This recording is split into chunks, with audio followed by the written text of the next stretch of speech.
বিশ্ব ইজতেমার ইতিহাস সম্পর্কে আমরা একটু আলোকপাত করব।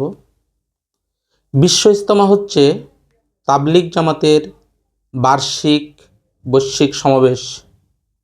তাবলিগ জামাতের এই সমাবেশটি বিশ্বের সর্ববৃহৎ, যা বাংলাদেশের টঙ্গীর কহরদরিয়া খ্যাত তুরাগ নদীর তীরে অনুষ্ঠিত হয়। বিশ্ব ইজতেমা হচ্ছে তাবলিগ জামাতের একটা বড় সমাবেশ। তাবলিগ আরবি শব্দ বালাক শব্দ থেকে আগত, যার শাব্দিক অর্থ পৌঁছানো, প্রচার করা, বয়ান করা ইত্যাদি।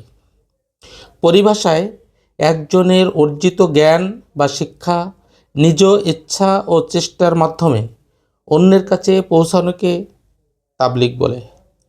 বিশ্বনবী সাল্লাল্লাহু আলাইহি সাল্লাম বলেছেন, আমার পক্ষ হতে একটি মাত্র বাণী হলেও তা অন্যের কাছে পৌঁছে দাও। এই হিসাবে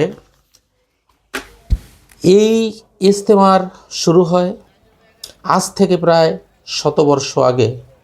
1927 খ্রিস্টাব্দে মাওলানা ইলিয়াস রহমতুল্লাহ আলাহি ভারতের উত্তরপ্রদেশের সাহারানপুর এলাকায় ইসলামী দাওয়াত তথা তাবলিগের প্রবর্তন করেন এবং একই সঙ্গে এলাকাভিত্তিক সম্মেলন বা ইজতেমার আয়োজন করেন। এরই ধারাবাহিকতায় তা বাংলাদেশ সহ সারা বিশ্বে ছড়িয়ে পড়ে। বাংলাদেশে প্রথম 1946 সালে ঢাকার রমনা পার্কের পাশে কাকরাইল মসজিদে প্রথমবারের মতো তাবলিগ জামাতের বার্ষিক সম্মেলন বা ইজতেমা অনুষ্ঠিত হয়। তৎকালীন সময়ে মাওলানা আব্দুল আজিজ রহমতুল্লাহ আলাহি বাংলাদেশে ইজতেমার হাল ধরেন। 1948 সালে চট্টগ্রামের তৎকালীন হাজি ক্যাম্পে দ্বিতীয় সম্মেলন বা ইজতেমার আয়োজন করা হয়। 1950 সালে বাংলাদেশে তাবলিগের দাওয়াতি কাজ শুরু হয়। 1958 সালে বর্তমানে নারায়ণগঞ্জের সিদ্ধিরগঞ্জে ইজতেমা অনুষ্ঠিত হয়। 1966 সালে টঙ্গীর পাগার গ্রামে খালি মাঠে ইজতেমা আয়োজন করা হয়। 1966 সালের পর থেকে প্রতি বছরই কহরদরিয়া খ্যাত তুরাগ নদীর উত্তর পূর্ব তীর সংলগ্ন 160 একর উঁচু নিচু জায়গার বিশাল মাঠে অনুষ্ঠিত হয় এ ইজতেমা, যা বিশ্ব ইজতেমা নামে বর্তমানে বিশ্বব্যাপী পরিচিত। 2011 সালের আগে একসঙ্গে 3 দিন ব্যাপী বিশ্ব ইজতেমা অনুষ্ঠিত হতো। এরপর জনদুর্ভোগ কমানোর জন্য 2 ধাপে ইজতেমা শুরু হয়। তারপরও লোকের উপস্থিতি বাড়তেই থাকে। এরপর 2016 সাল থেকে প্রতি বছর 32 জেলার অংশগ্রহণে 2 ধাপে বিশ্ব ইজতেমার আয়োজন করা হয়।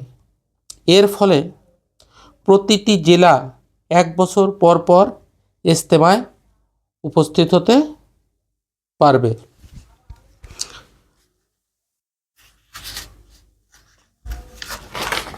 আর যে জেলাগুলো ইজতেমায় উপস্থিত হবে না, সেগুলোর জন্য জেলাভিত্তিক ইজতেমার আয়োজন করে থাকে।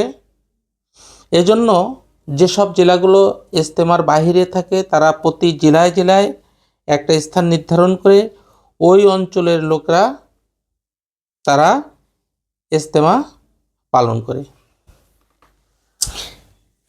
এই তুরাগ নদীর তীরে এই যে বিশ্ব ইজতেমা, ধর্মপ্রাণ মুসলমানরা দেখেন যে কীভাবে সুন্দরভাবে বসে আছে, তারা আল্লাহর ইবাদত বন্দেগী করতেছে এবং এই মুনাজাতের মাধ্যমে তারা দেশ এবং জাতি এবং সারা বিশ্বের মানুষের কল্যাণ কামনা করেন।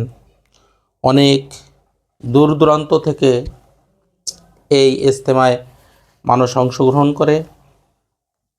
আসলে ইজতেমায় অংশগ্রহণ করা একটি খুবই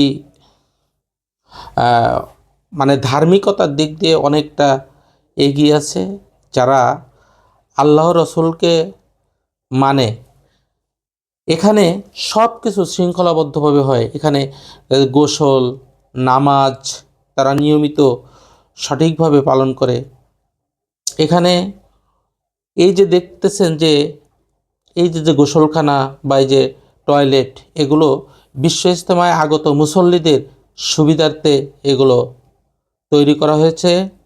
এখানে আপনারা এখন যে দেখতেছেন এটা রাত্রের ছবি। এখানে মানুষ কত কষ্ট করে, যে মাঠের সংকুলন না হলেও রাস্তার পাশে বা মাঠের পাশে কোনো বিল্ডিংয়ের পাশে তারা তাঁবু টানিয়ে বা পলিথিন দিয়ে তারা এই ইজতেমায় শরিক হয়। এতে তাদের বিন্দুমাত্র তাদের কোনো কষ্ট নেই। তারা মুনাজাতের আগের দিন দূর দূরান্ত থেকে আরও অনেক মানুষ শুধু মুনাজাতে অংশগ্রহণ করার জন্য এসে এই শীতের ভিতরে তারা সারা রাত বসে থাকে। এ থেকে আমরা একটা বিষয়ে উপনীত হইতে পারি যে বিশ্ব ইজতেমা শুধু আমাদের দেশের মানুষের নয়, এখন বিভিন্ন বিদেশ থেকে অর্থাৎ বিভিন্ন দেশ থেকেও এখানে আগত মুসল্লিরা একত্রিত হয়। আজ এ পর্যন্ত। আল্লাহ হাফেজ।